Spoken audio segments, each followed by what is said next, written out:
Okay, in the event of freezing weather, you'll always want to shut the water off at the water meter or the customer shutoff valve outside and open a hose bib to drain it down. But in addition to that, especially in the event of a power failure, you're going to want to drain the tankless water heater.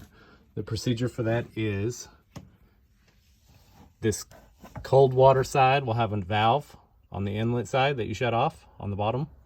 The hot water side is going to have a valve that you shut off.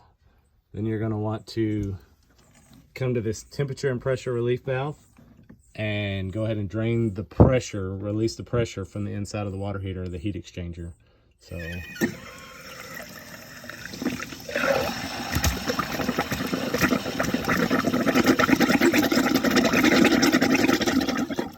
then you can pull that up and you can actually leave it in the on position. Then on the cold side, there's a drain cap, and on the hot side there's a drain cap. And as long as the water is off to the water heater and or the house, you can go ahead and open these valves on the top up, and what that'll do is that'll drain all the remaining water out of the heat exchanger. One on the cold side,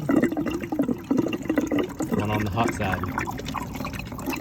You're going to want to leave these open and let them fully drain down, and then go ahead and leave them open during freezing weather, especially when the power's off to the water heater.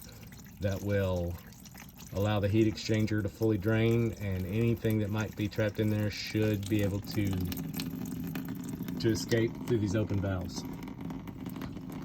Once the weather's over, once the power's back on to the water heater, you can go ahead and reverse the procedure.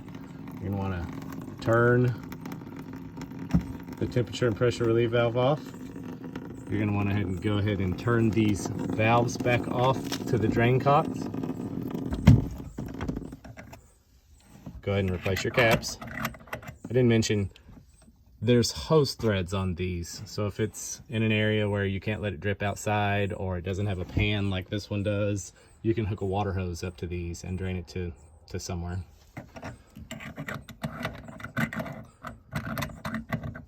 Go ahead and replace these caps.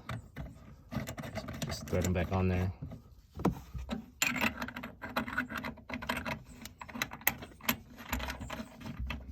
Okay, once you've made sure that these are off, then you can turn the water back on. You can turn the water back on to the cold side. This will recharge the water heater.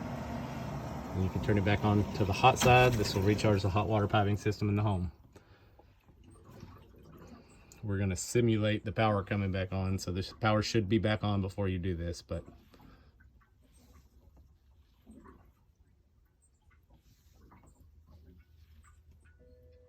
it should start as normal.